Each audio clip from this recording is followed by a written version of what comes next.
پیارے بچوں، آج کی کہانی ہے ایک شرارتی چوزا۔ ایک دفعہ کا ذکر ہے، ایک جنگل میں ایک مرغی رہتی تھی جس کا نام منمن مرغی تھا۔ اس کا ایک چوزا تھا جسے گوپال کے گھر والے چنمن کے نام سے پکارتے تھے۔ چنمن بہت شرارتی تھا اور نافرمان تھا، جب دیکھو تب کسی نہ کسی کو ستاتا اور پریشان کرتا۔ اس کی ماں منمن مرغی اسے ہمیشہ نصیحت کرتی، لیکن وہ ایک کان سے سنتا اور دوسرے سے اڑا دیتا۔ چنمن کو کھانے پینے کا بہت شوق تھا، ہمیشہ پیٹ سے زیادہ کھاتا اور پھر تکلیف میں مبتلا ہو جاتا۔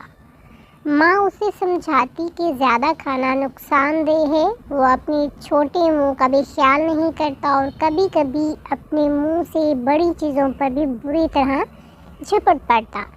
ایک مرتبہ گوپال کے کھیت میں مٹر اور چنے کی فصل جب پک کر تیار ہوئی تو اس کے پاپا نے دانوں کو الگ کرنے کے لیے مشین منگوائی۔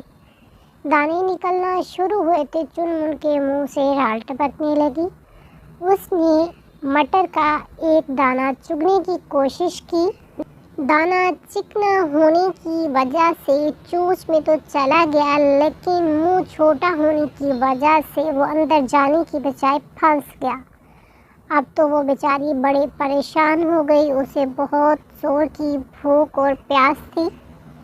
اس کی ماں اپنی سہیلی کے یہاں گئی ہوئی تھی، وہ رونے لگی مگر آواز نہیں جا پا رہی تھی، اس لیے کسی کو سمجھ نہ آیا۔ اب وہ اپنے کیے پر پچھتا رہی تھی۔